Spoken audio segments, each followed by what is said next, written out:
कि मैं ये गाऊँ तो ये नहीं गा सकती मैं। बिल्कुल। क्यों? इमेज थप्पा लगा देते हैं हाँ। कि ये है।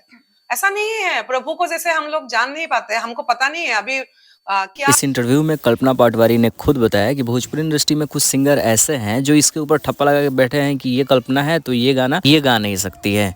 क्यों भाई, क्यों नहीं गा सकती है? चलो इस चीज़ को क्लियर करते हैं। अभी पवन सिंह का बर्थडे है, कल पवन सिंह का जन्मदिन आ रहा है। जैसे पवन सिंह हमेशा अपने जन्मदिन पे करते हैं कि एक ना एक गाना रिलीज करते हैं जो कि बहुत ज़्यादा सुपरहिट होता है। इस साल भी ऐसे ही कुछ होना था, लेकिन पवन सिंह ने कुछ ऐसा कर दिया है जो भोजपुरी इंडस्ट्री में विवाद हो रहा है, बवाल हो रहा है। खास करके पवन सिंह के फ़ैन ही पसंद नहीं कर रहे हैं। क्योंकि देखो, पवन सिंह का जो बर्थडे में गाना रिलीज होने वाला है उसमें पवन सिंह के साथ फीमेल वॉइस था कल्पना पटवारी का, लेकिन पवन सिंह ने डिसाइड ये किया है कि चलो कल्पना का वॉइस हटा दो, उसमें डालो शिल्पी राज का। अब बताओ किस एंगल से कल्पना का वॉइस हटा के आप शिल्पी राज का वॉइस डाल रहे हैं?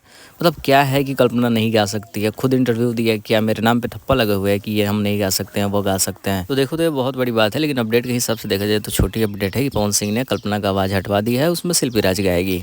आप सब क्या कुछ कहना चाहते हैं? क्या सही हुआ है या फिर नहीं? अपनी बातों को लिखिए जरूर। लेकिन अगर ये वीडियो वायरल होती है, क्योंकि 80% पवन सिंह के फैन चाहते हैं कि कल्पना का गाना हो और पवन सिंह अपने फैन को नाराज नहीं करते हैं, तो मे बी पॉसिबल 2-4% है कि कल्पना ही आवाज़ रहे। लेकिन देखिए, अभी तो ऐसा कुछ पॉसिबल नहीं है, क्योंकि पवन सिंह ने पूरी तरीके से कल्पना पटवारी का आवाज़ हटवा दिया, शिल्पी राज का डलवा दिया है।